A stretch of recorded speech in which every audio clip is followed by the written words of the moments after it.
हरिहंताड़मो णमो सिद्धाड़म णमो आयरेयाड़मो णमो उवझायाड़मो णमो लोए सबिशाहुड़मो आशीष हाथ गुरु का जब से मिला है संतोष का कमल जीवन में खिला है निर्दाम ही मिल रहे मुझको सुवस्तु मैं बारे बारे करता गुरु को नमोस्तु मैं बारे बारे करता गुरु को नमोस्तु मैं बारे बारे करता अर्य सागर महाराज को नमोस्तु।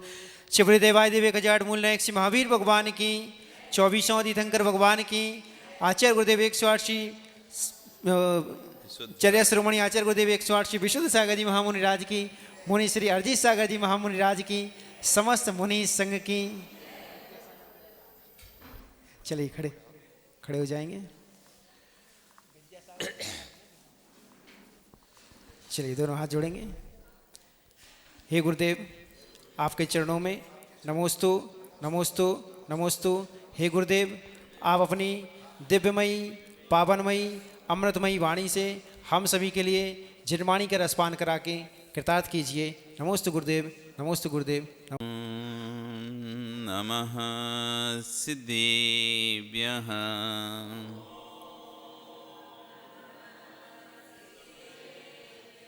ओम नमः सिद्धेभ्यः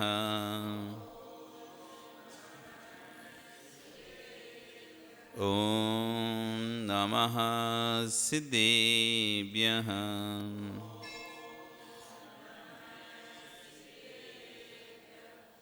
सत्त्वेषु मैत्रीं गुणेषु प्रमोदं क्लिष्टेषु जीवेषु कृपापरत्वं माध्यस्थभावं विपरीतवृत्तं सदा ममात्मा विदधातु देव सदा ममात्मा विदधातु देव सदा ममात्मा विदधातु देव। नमो अरिहन्ताणं नमो सिद्धाणं नमो आयरीयाणं नमो वज्रायाणं नमो लोये सविशाहुरं। बोले अनंत अनंत से परमेष्टि भगवान की आदिरम आदिनाथ भगवान की वर्तमान शासने महावीर भगवान की आचार्य श्री 108 अमित गति स्वामी महाराज की आचार्य गुरु श्री 108 विश्व सागर जी महाराज की अहिंसा में विश्व धर्म की।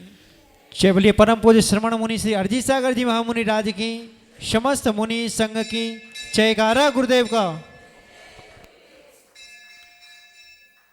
बंधु वर्तमान शासन नहीं वर्धमान स्वामी के शासन में तीर्थंकर प्रभु की चरण निष्ठा में बैठकर हम सभी जिन देशना का श्रवण कर रहे हैं। आचार्य गुणकल यहाँ पर अपनी देशना में कह रहे थे बिना स्वास्थ्य के संसार में कोई नहीं होता। जब तक स्वार्थ है तभी तक संसार है। और आचार्य कहे मैं तो बड़ा सबसे बड़ा स्वार्थी हूं। दिगंबर मुनि सबसे बड़े स्वार्थी होते हैं। बिना स्वार्थ के संसार में कोई नहीं होता और दिगंबर मुनि सबसे बड़े स्वार्थी होते हैं। शब्दानाम अनेक अर्थ, शब्दों के अनेक अर्थ होते हैं। कनक कनक तय सौगुनी मादकता आदि काय एक खाए बौरायपन एक पाए बौराए। कनक एक कनक का अर्थ होता है सोना, एक कनक का अर्थ होता है धतूरा। एक को खाने से नशा चढ़ता है और एक को देखने से नशा चढ़ता है। दोनों से नशा चढ़ता है लेकिन दोनों के अर्थ अलग अलग हैं। ऐसी स्वार्थी स्वार्थी शब्द के भी भिन्न भिन्न अर्थ हैं। आपका जो स्वार्थी शब्द है मतलब अपना काम निकलता, अपना काम बनता, बाहर में जाए जनता। वो सारथी। लेकिन यहां पर स्वार्थी अर्थ जो अर्थ है गुरु के संबंध में, अपने अर्थ को सिद्ध कर रहे हैं, जो उनका अर्थ है मोक्ष मार्ग। स्वार्थी, स्व यानी अपने, अर्थ यानी प्रयोजन से जिस मोक्ष मार्ग पर निकले हैं, किसी के घर को चलाने के प्रयोजन से नहीं निकले हैं, किसी वस्तु की व्यवस्था के प्रयोजन से निकले हैं, जो अपने आत्म कल्याण के प्रयोजन से निकले हैं, वो कहलाते हैं स्वार्थी। स्व यानी आत्मा, स्व यानी आत्मा, जो आत्मा के अर्थी हैं।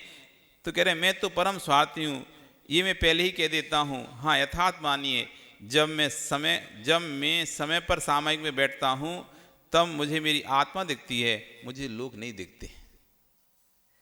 आपसे मुझे कोई प्रयोजन नहीं होता उस समय, जब मुझे किसी से प्रयोजन नहीं होता, लोग बैठे भी रहते हैं तो मैं तो अपनी सामयिक में लीन हो जाता हूँ। आचार्य कह रहे हैं तो मैं स्वार्थी हूँ। जब मैं श्रावकाचार पर दृष्टि डालता हूँ तब मुझे वीतराग शासन दिखाई देता है, जब आत्मा पर दृष्टि डालता हूँ तो निज आत्मा दिखाई देती है। श्रावकों का धर्म जीवंत रहेगा तो हमारा श्रवण धर्म भी जीवंत रहेगा। आचार्य श्रावकों का धर्म जीवंत रहेगा तो हमारा श्रवण धर्म भी जीवंत रहेगा। एक रथ के दो चक्के हैं, एक श्रवण और दूसरा श्रावक। दायां बायां दोनों चक्के जब होंगे तभी रथ चलेगा। श्रावक धर्म तभी पलेगा जब मुनिराज होंगे, और मुनि धर्म तब पलेगा जब श्रावक राज होंगे। दोनों जब तक नहीं होंगे व्यवस्थित, इन दोनों के मध्य से मोक्ष मार्ग का रथ चल रहा है। इसलिए इस भूमंडल पर जितने मुनिराज हों सबकी वंदना करना। श्रावकों को बोल रहे हैं कि इस भूमंडल पर जितने भी मुनिराज हैं आप सबकी वंदना करना। और मुनिराज से कह रहे हैं जितने दिगंबर मुनिराज हों वो इन श्रावकों को वात्सल्य देना, इनका अनादर मत करना। श्रावकों से कह रहे हैं कि इस भूमंडल पर जितने मुनिराज हैं उनकी वंदना करना, और मुनिराज से कह रहे हैं आचार्य भगवान कि इस भूमंडल पर सभी श्रावकों को आशीर्वाद वात्सल्य देना, इनका अनादर मत करना, इनको रुष्ट मत करना, क्योंकि एक एक श्रावक को तोड़ोगे तो पूरी समाज टूट जाएगी। इनके अंदर वात्सल्य भरना। मुमुक्षु विष्णु कुमार मुनि कथा सुनने मात को ना मिलें, मुनि विष्णु कुमार होना चाहिए। आप लोग विकल्प नहीं करना। आचार्य महावीर कीर्ति से लेकर आचार्य महावीर कीर्ति विराज नमोस्तु महावीर कीर्ति विराज को कितना वात्सल्य था कि आचार्य शांति सार परंपरा में आचार्य 20 सार्वभौम की जब संलेखना चल रही थी तो स्वयं चलकर अपने शिष्यों के साथ जयपुर पहुंच गए थे उनकी समाधि देखने। जबकि अलग अलग परंपरा के दोनों आचार्य थे, महावीर कीर्ति आदि सार आचार्य परंपरा के थे और वीर सार जी शांति सार परंपरा के थे। तभी ये नहीं देखा कि हमारी परंपरा की नहीं है, हमारी परंपरा की नहीं है। समाधि चल रही थी, समाधि पहुंच गए थे। जीव अपनी प्रज्ञा को उपयोग नहीं कर पा रहे हैं, एक वे हैं जो पीछे जा रहे हैं, मंजिल तय नहीं कर पाएंगे। हम पीछे भाग रहे हैं, संत के नाम पर, पंथ के नाम पर, संप्रदाय के नाम पर पीछे भाग रहे हैं, आगे नहीं चल रहे हैं। जो 25 वर्ष तक 50 वर्ष तक भूत हो चुके हैं उससे मत दोहराइए। तत्व की पूर्णता का प्रयोग तो तुमने किया, पर किया क्या? तेरे पास इतनी बुद्धि नहीं आई। हम अपने आचार्य महाराज के पादों में बैठकर सरस्वती आराधना करते और समय सार की तत्पूर्ण करते, एकांत पर दृष्टि करते तो हमारा कल्याण होता। क्योंकि अनेकांत में जो आनंद है वह एकांत में नहीं। अनेकांत आप समझते हो, जब भी आप ग्रंथों को पढ़ोगे ना तो उसमें जो भी चर्चा होती है अनेकांत में ही होती है। तो लगता है अरे अभी तो ऐसा कह रहे थे, अभी ऐसा कह रहे, अभी ऐसा कहते, तब उसको समझाते हैं ऐसा इस अपेक्षा से था, ऐसा इस अपेक्षा था। आचार्य भगवान अकलंग देव स्वामी का एक ग्रंथ है स्वरूप संबोधन, याद कर लो नाम। आचार्य अकलंग देव स्वामी का ग्रंथ स्वरूप संबोधन नाम के ग्रंथ है, अनेकांतात्मक ग्रंथ है वो। उसमें हर चीज दो दो कही है, दो दो बातें बोली हैं। आपको लगे ये दोनों तो परस्पर विरोधी बातें हैं। मुक्ता मुक्ते के रूपोया कर्म भी संविदा दिना अक्षयम परमात्मानम ज्ञान मूर्ति नमामितम। मुक्ता मुक्ते के रूपोया, उन्होंने कहा सिद्ध परमेष्टि मुक्त हैं या मुक्त हैं?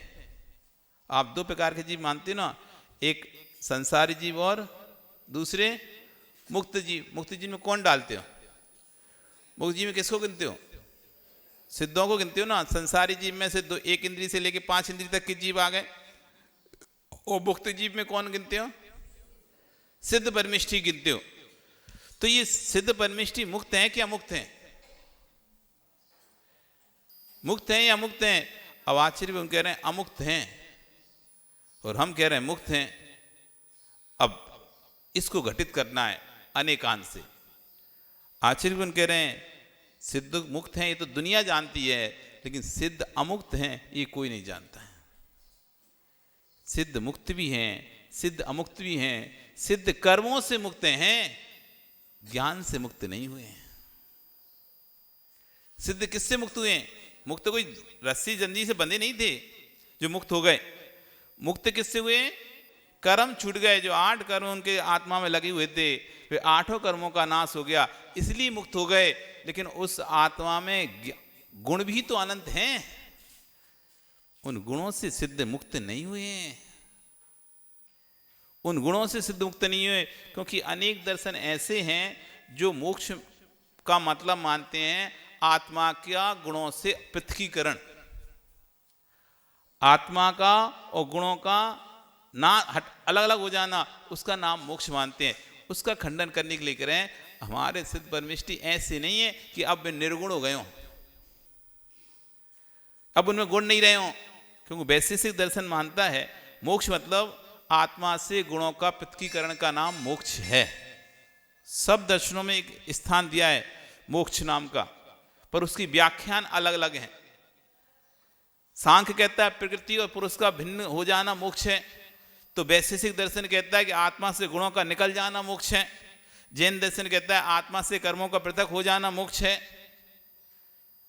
तो इस 2 दर्शनों का खंडन करने के लिए कि भाई ऐसा नहीं समझना कि आत्मा से गुण निकल गए, निर्गुण हो गई है आत्मा। आत्मा गुणों से रहित नहीं है, अभी गुणों से सहित है, इसलिए अमुक्त है।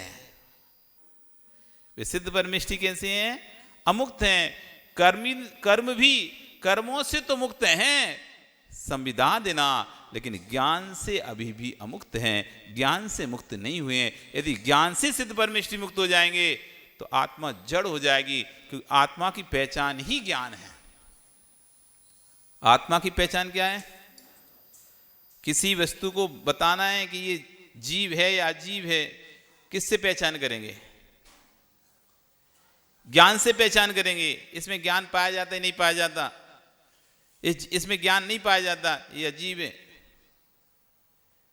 इस शरीर में ज्ञान पाया जाता है। पौद्गलिक ये भी है, पौद्गलिक ये भी है। पौद्गलिक आपका माइक भी है, पुद्गल से बना हुआ है, पुद्गल प्रमाण से बना हुआ है।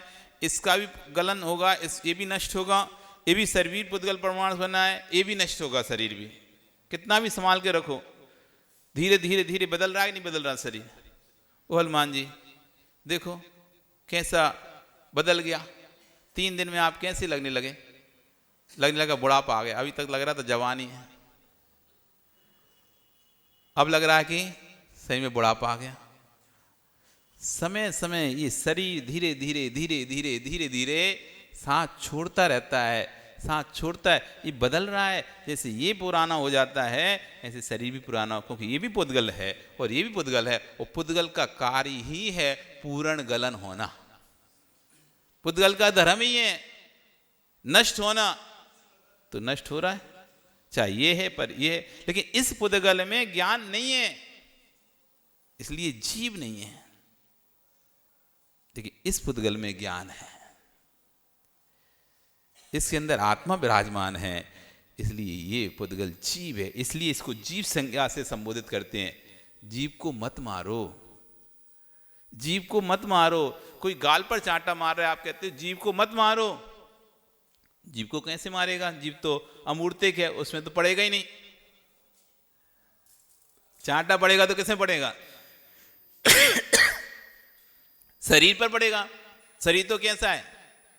पौद्गलिक है। जीव तो अजर अमर है, वो तो कभी मरता ही नहीं है। मरता है कि जीव? नहीं मरता। कोई मरता है तो फिर तो हिंसा नाम की कोई चीज ही नहीं है। हिंसा किसे कहते हैं? अरे हिंसा मतलब क्या होता है? हिंसा किसे कहते हो आप लोग? हैं, बोलो ना। किसी जीव को मारना हिंसा है, और जीव तो अजर अमर है। किसी जीव के शरीर को मारना क्या? किसी जीव के शरीर को मारना हिंसा है? कैसे? ऐसे लगाएं, ऐसे बोलें, कैसे बोलें? जीव को मारना हिंसा है कि नहीं है? जीव को मारना हिंसा है ना? जीव मरता है कि नहीं मरता? शरीर मरता है कि जीव मरता है? क्या भाई संजय? जीव को मारना हिंसा है? पक्का हिंसा है? ठीक है। जीव अजर अमर है कि नहीं है? ये भी तुम मानते हो। जीव कभी मरता नहीं है। मरता है क्या? हमारा दर्शन ये भी स्वीकार करता है जीव मरता नहीं है। जीव मर जाएगा तो फिर कर्म कौन भोगेगा? कर्म तो इसी जीव को भोगना है, चाहे इधर पर्याय में भोगे चाहे अगली पर्याय में जाके भोगे। यदि यही मर जाएगा जीव, तो कर्म कौन भोगेगा? जैसे शरीर मर गया, मान लो शरीर मर जाता है, फिर उसको तो नहीं भोगना पड़ता ना। ऐसे यदि जीव मर जाएगा तो फिर जो हमने कर्म करे वे भी मर जाएंगे। खत्म काम, यहीं के यहीं निपट गया। अगले भव में कोई जा ही नहीं रहा। जीव तो मर ही चुका है, अगले भव में जाएगा कौन? जीव मर चुका है तो अगले भव में जाएगा कौन? ये मर जाता है तो अगले भव में नहीं जाता ये शरीर तो। और जीव मर गया तो जीव कैसा है? कभी नहीं मरता है। मरता है क्या? मानते इस बात को? जीव मरता ही नहीं मरता? बोलो, अब क्यों चुप हो गए आप लोग? जीव नहीं मरता ना, फिर हिंसा किस बात की?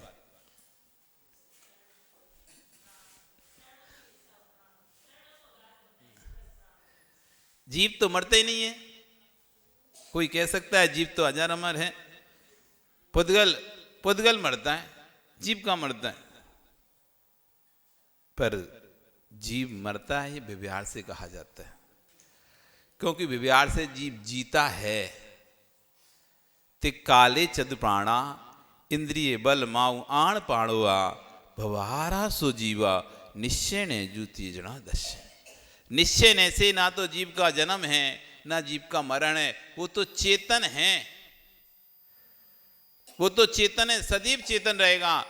कभी जन्मा ही नहीं है वो तो मरेगा कैसे? जो जन्मता है वही मरता है, जो जन्मा ही नहीं है वो मरेगा क्या? जीव तो अजन्मा है, अजन्मा।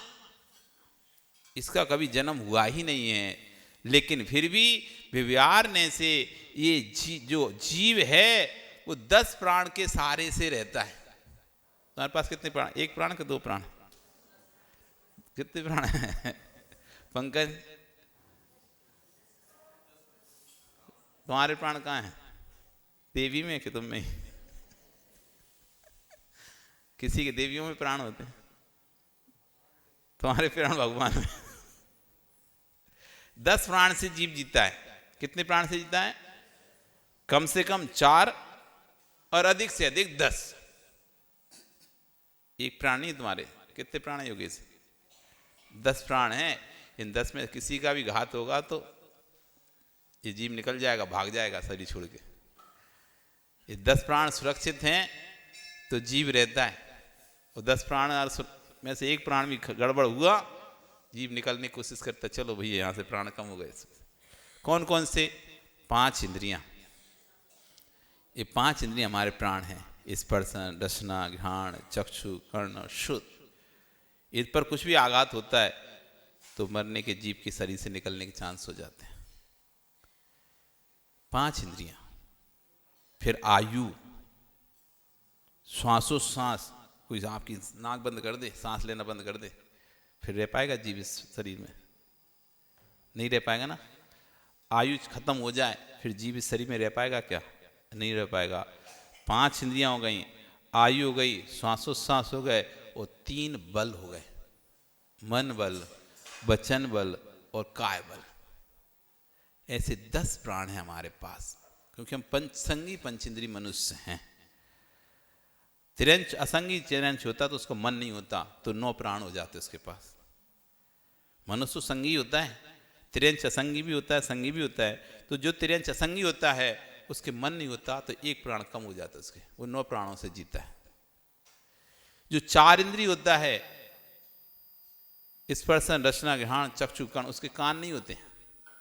4 इंद्रिय के कान नहीं होते, तो कान नहीं होते तो उसका एक प्राण और कम हो जाता है। 9 में से एक और कम कर दो, मन तो रहेगा ही नहीं, कान और नहीं रहे, तो उसके 8 प्राण होते हैं।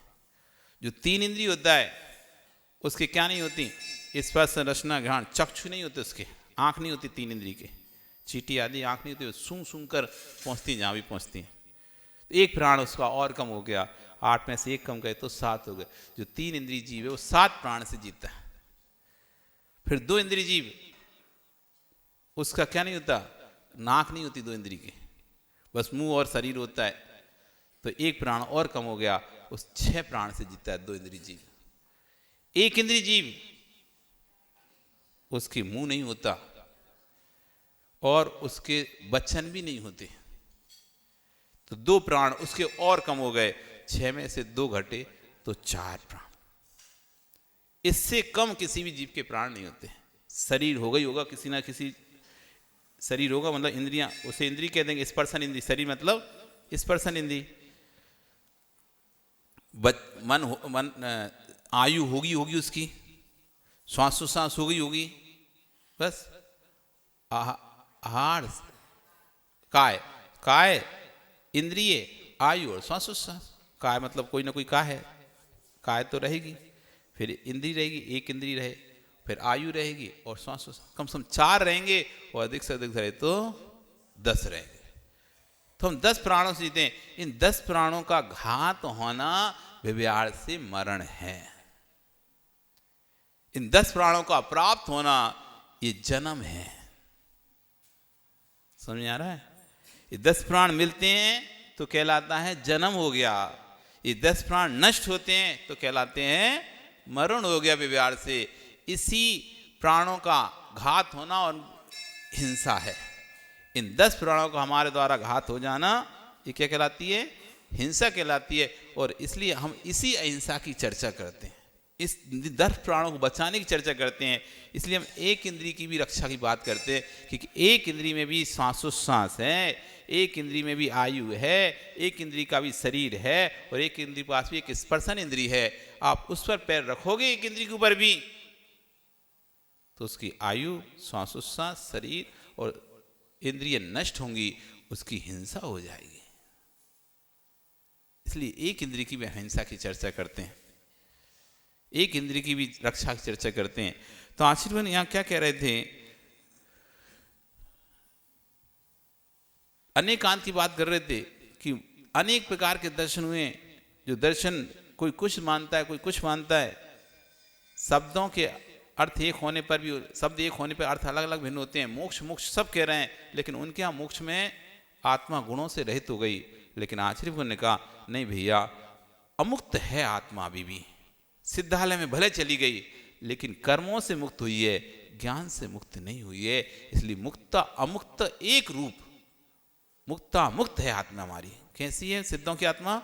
मुक्त भी है और अमुक्त भी है। आखिर अनेकांत में जो आनंद है वह एकांत में नहीं है। जिन वचसी रमनते ये स्वयं बांत मोहा, ये भगवान जिनेन्द्र देव के जो वचन हैं, जो उनमें रमण करता है उसके मोह का बमन हो जाता है। बमन मतलब समझते हो? बमन उल्टी, जैसे कोई चीज खाई और निकल जाए, है ना।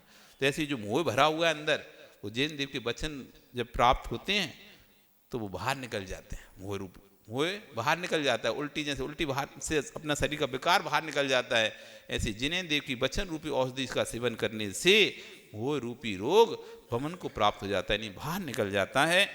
जिसका मोह का बमन हो गया है वह निर्मोही परमात्मा हो जाता है। विधि का व्याख्यान करना सीखो, निषेध में शक्ति का नाश करना मत सीखो। समय देखो, आयु कम है, आयु छीणे दिने दिने। आचार्य आयु कम है, तुरता धर्मा गति, अब तुरंत धर्म में गति करो, अब समय नहीं है। काल छेपो न कर्तव्यम, आयु छीणे दिने दिने, यमस्य करुणा नास्ति, तुरतः धर्मागति। काल धीरे धीरे निकलता जा रहा है, समय धीरे धीरे हाथों से फिसलता जा रहा, रेत की भांति।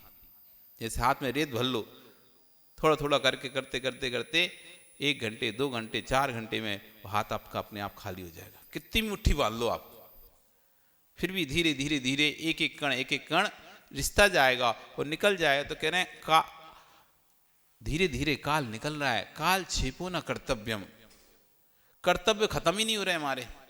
कोई का कर्तव्य पूरा होगा क्या? अब तो हनुमान जी कुछ करने को रह नहीं गया होगा, अभी कुछ करना है? हो गया पूरे काम? कुछ बचा अभी हैं? होता ही रहेगा कुछ खत्म कब होगा काम? यमस्य कर्ण आयु क्षीणे दिने, कर्तव्य समाप्त नहीं हो रहे लेकिन आयु पल पल क्षण क्षण नष्ट हो रही है। यमस्य करुणा नास्ति, यमराज को करुणा नहीं है, कभी भी ले जाएगा तुम्हें। वो नहीं देखेगा इनका काम बचा के रह गया है, पेंडिंग है, इसको कर देने दें, पूरा काम करने फिर लेके जाएं। यमस्य करुणा नास्ति तुरतः धर्मागति, जितनी जल्दी हो सके धर्म में गति कर लो, अनेकांत साधवात को जान लो। आचार्य कहें सुनो, जैसे आयु कम है ज्ञानी किसे अपना मानते हो? सुनो, जिसे सदियों से तुम अपना नहीं मानते थे, अंत समय में बेकाम आ गए, और जिन्हें तुम अपना मानते रहे वे देखने तक नहीं आए। जिन्हें सदियों से अपना मानते रहे वे देखने तक नहीं आए, और जिन्हें सदियों से अपना नहीं माना वे अंत में काम आए। हाँ, ऐसा नियोग बनता है। इन बीतरागी निर्गन तपोधन से तुम अपरिचित थे और अपने बेटे से बरसों से परिचित थे। अंतिम समय में वे घड़ियां आई कि वो तो कमरे के कोने में फपक के रोने लगा और बीतरागी गुरु कान में नवगान सुना रहे थे। इसलिए भैया शक्ति को गठित करो। जो नगर में दुखी जीव हों, क्लांत जीव हों, अंतिम श्वास भर रहे हों, इनके घर में जाकर प्रेम की 2 बातें कर लेना। धन मत देना लेकिन प्रेम दे देना, विश्वास रखना, उनके आधे कष्ट उसी क्षण दूर हो जाएंगे। कोई कष्ट में है, आचार्य उसे धन देकर कष्ट दूर नहीं कर सकते आप 2 बातें प्रेम की कर लो, आधा कष्ट वैसे ही दूर हो जाता है। दुखिया जीव से, जो कोई दुखी जीव है उससे प्रेम से कोई 2 बातें कर लेना, और बड़ा व्यक्ति और आके 2 प्रेम से बात कर ले तो आधा कष्ट तो वैसे ही दूर हो जाता है। बाकी का कष्ट होता ही रहेगा लेकिन शब्दों से कष्ट दूर हो जाते हैं। प्रेम की भाषा कष्ट दूर कर देती है। आप किसी को बीमार है, आप इतना ही पूछ लो ना, भैया तुम ठीक हो, और कोई जरूरत हो तो चिंता नहीं करना, बोलना, वो आधा दुख उसका ठीक हो जाएगा। वो बीमार पड़ा अस्पताल में बीमार पड़ा, दुख भोग रहा है, लेकिन वो देख रहा है कौन आ रहा है मुझे पूछने, कौन नहीं आया मुझे पूछने।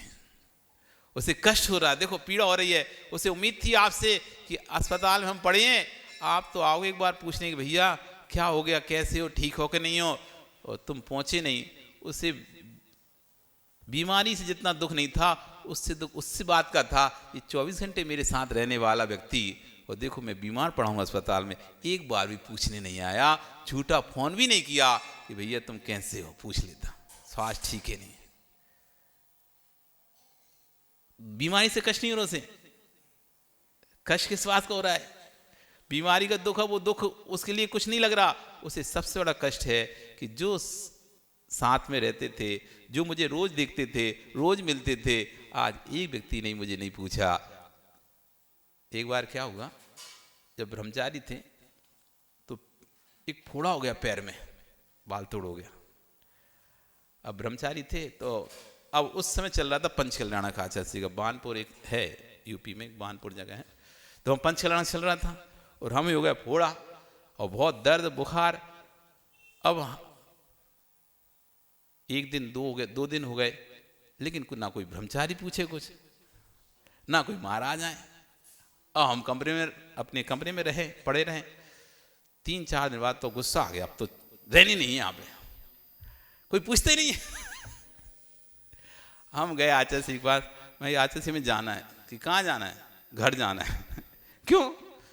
नहीं हमें जाना है, आप तो बस परमिशन दो, जाना है। तो आचार्य बोले अरे अभी अब उधर सूर्यमंच चल रहा था उधर, हम तो वहीं पहुंच गए जहाँ पे पंचकरण चल रहा था, हमें तो जाना है, आप घर जाना है, आज थोड़ा रुको बाद में बात करते हैं। मैंने कहा हमको जाना है। फिर आज ठीक है, एक काम करो, देख लो कुछ मिल जाए साधन चले जाना, नहीं हो तो रुको, हम बाद में बात करते हैं। सब पैकिंग वैकिंग कर ली, पर मन जाने का हो ही नहीं रहा था। वो तो गुस्सा था कि नहीं कोई पूछ नहीं रहा इसलिए जाना है। दुख किस बात का था? फोड़ा हो गया इस बात का दुख नहीं था, लेकिन कोई पूछने नहीं आएगा फोड़ा हो गया ठीक है कि नहीं है। फिर गए नहीं, रुके गए। शाम को फिर आचार्य जी ने बुलाया, क्या हुआ, तुम क्यों जा रहे थे? तो हमने बोला आचार्य जी कोई पूछ ही नहीं रहा। दुख इस बात का नहीं पूरा हो गया, दुख इस बात का है कि साथ में कमरे में रहने वाले ब्रह्मचारी नहीं पूछ रहे कि खाना खा लिया कि नहीं, या जा नहीं पा रहे तो खाया कि नहीं खाया। और महाराज भी वहां से निकल रहे, कोई पूछ ही नहीं रहा। हम घर छोड़ के आए तो कम से कम कोई पूछे तो कि फोड़ा कैसा है। सबको तो पता ही है कि दर्द है, पीड़ा है, बुखार है।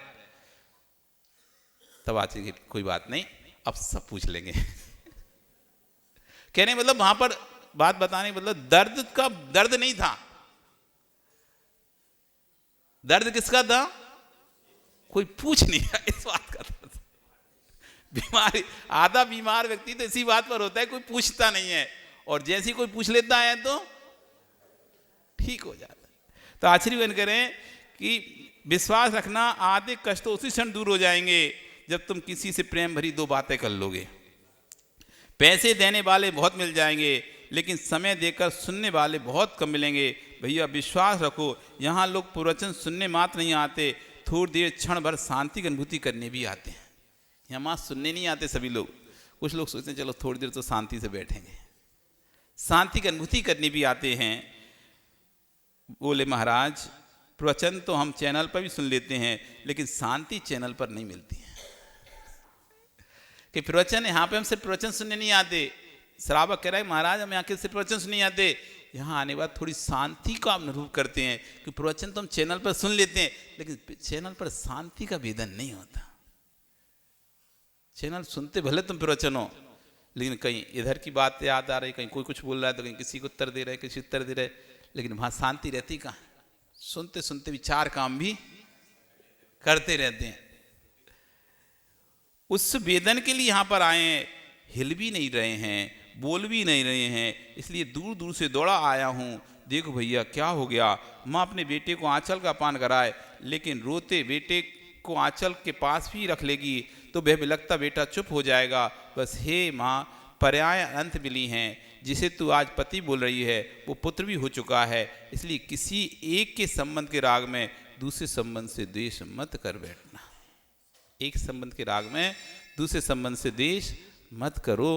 आचार्य आगे कार्तिकेय स्वामी ने जो टीका लिखी उसमें 18 नाते की कथा बताएंगे। एक व्यक्ति के 18 नाते एक ही जगह पर कैसे बने थे उसकी चर्चा करेंगे। आज आपका समय हो गया, कल फिर आओगे, पर आ रही तो फिर जरूर यहाँ पर आना। बोली भगवान महावीर स्वामी की।